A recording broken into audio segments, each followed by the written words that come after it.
I honestly think that the Dragon Ball Super manga is vastly superior to the anime.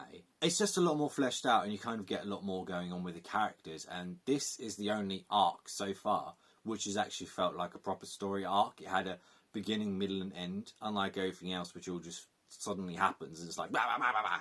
Yeah, this one actually felt like, you know, there was a story, there was progression, and you kind of gradually got through it. Now, I wouldn't say it was the best arc that we've had so far, unfortunately. I think there were a lot of problems with it. Starting off, like, you had Moro, who was escaping from prison, and then you had the Galactic patrolman trying to kidnap Boo, of all things, to try and, like, work with him and stuff like that. That was interesting. Like, you have a Boo resurgence in this, and Boo is a very important character, at the beginning at least, because, of course, he's absorbed the Supreme Kai, and you get all of that. It's very interesting to see him being at forefront, finally someone else, and it's not just Goku and Vegeta. As much as I love them, they've got very bland. It's essentially like, you're powerful than me, I will get more powerful than you are, you're more powerful. It's very back and forth. It's very, very back and forth, and very generic at this point, unfortunately. But yeah, this starts off very much like the Namek saga. Moro goes straight to New Namek and he wants the Dragon Balls, and he's got this goon, which is probably the best part of like the beginning because I really enjoyed the goon. He is such a character, whereas everybody else in this is kind of like bland. Apart from Boo. Boo's wicked. And the thing is as well, is like when they're trying to kidnap Boo, they have Goku and Vegeta and they're like, oh, just come with us. And I'm like, well, you could have just said, you know, there's a really strong guy in space. Do you want to fight him? And they would have just jumped at the opportunity, but instead they like said, oh, come with us, come see this, and they were just like, yeah, sure. And then Bulma was like, you do it, and they're like, fine, we'll do it. Yeah, I liked Vegeta's kind of character progression, if you could really call it that. He felt sorry for what he did in the Frieza saga, and he was kind of atoning for his sins throughout the whole beginning of this, which, again, was a really, really nice change of pace. Like, you didn't have, like, the rivalry that you kind of always had. It actually had a bit more meat to it. That kind of leads on to, like, the middle section of this, which is kind of like the training kind of Earth. Because Moro beats the Snow Goku and Vegeta. There's no surprise there. It's kind of what happens. Like, you know, they lose at the beginning, they come back, yada, yada, yada. Yeah, we're used to the formula. We're Dragon Ball fans, you know. We all know what's going to happen, but we're in it till the end. What I liked is the fact that Goku and Vegeta took separate paths to kind of... So Goku went with someone called Miras, who's a new Galactic patrolman, and they were kind of like testing each other out because he's a super fast character and there's a lot of mystery and intrigue kind of wrapped around him and stuff like that. That was pretty good. But what I preferred was Vegeta on Yard Rat and him keep constantly losing his patience while trying to learn new skills and techniques. That was pretty interesting. I quite enjoyed that. But the best bit for me in this whole thing was on planet Earth, which is a surprise because you had some of Amoro's goons kind of looking at planets so he can kind of suck the life force out of them and stuff. And of course, Goku and Vegeta aren't there, so who's going to defend the planet? Piccolo steps up. Of all people, Piccolo, who hasn't been relevant since the Android saga, and they come in and he's just smashing them about, and it's absolutely brilliant. I love Piccolo, and it just felt like a resurgence with him, just banging the hell out of these people. It was epic. It was the most interesting fight that I've seen in Dragon Ball Super in such a long time. Like, don't get me wrong, they're not bad fights at all, but this one was just something else, and it just really, really harkened to Z.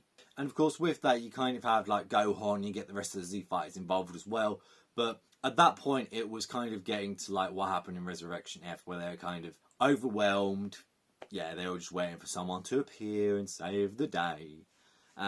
Yeah, I probably sound like really, really bad and I'm really, really hating it, but I honestly didn't hate it. I actually read all of this in one day. And it's a pretty hefty one, because it's what? It's six volumes altogether in like, yeah, in one day. That's quite a lot for me. But I did it, and yeah, it was pretty good. But I'm getting sidetracked. Anyway, you have Whis and Beerus who are completely sidelined in this. Like, they're not doing anything whatsoever. And again, it's something else that I just appreciate because it harkens back to what Dragon Ball used to be. And like, even when you went into space and stuff like that, you know, we've been stuck on Earth for so long now. Apart from the tournaments. Ugh. Yeah, we've been stuck on Earth and it's like Earth's in danger. Yeah. But it gave the Z Fighters a moment to shine, so I appreciate it for that. But what I liked as well is you got to see different planets, you got to see different aliens, you got like the Zarbons, you got a Pew Pew race, and it was just so welcome, and I appreciated it so much because, again, like we don't have this anymore. It is very much a cookie cutter storyline, and I might get a lot of hate for this, but like Boruto, in terms of story, is better because it's kind of it's making its own path and it's doing its own thing. Yes, there are like the established characters like Naruto and Sasuke, but it is Boruto's story at the end of the day. Whereas Super, it is kind of Goku and Vegeta's story, but you know, it's in between the Buu saga and the end of Z where Oob shows up. So there's not really much that you can do in the way of characters. We know everybody who's going to be born, we know everybody who's alive and everybody who's died. It is very much kind of filler, unfortunately.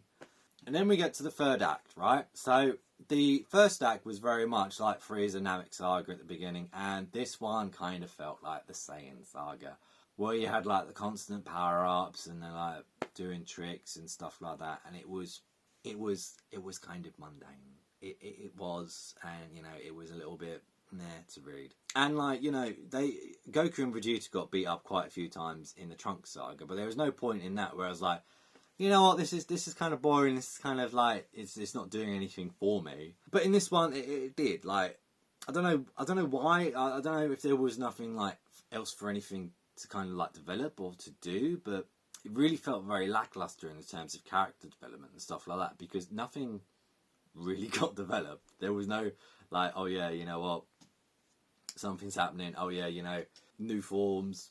You had some new attacks, but again, as soon as they didn't work, they just got tossed aside. So I was like, okay, we've just introduced this new attack, and like even Vegeta says, I'm not going to ever use it again. So I'm like, okay, so you've just introduced this thing that Vegeta does, and Vegeta's never going to use it again. So what was the point in him doing it in the first place? And like Miras, right? No, not Miras. Sorry, there's Miras and Moro, two different characters. I don't know why they chose very similar names, but they did. Moro is boring. He is one of the worst villains that Dragon Ball have had. He just powers up, he changes his forms, and yeah, that's all it is. He eats planets, he gets stronger, you know, Goku unleashes Ultra Instinct again, and they have a fight.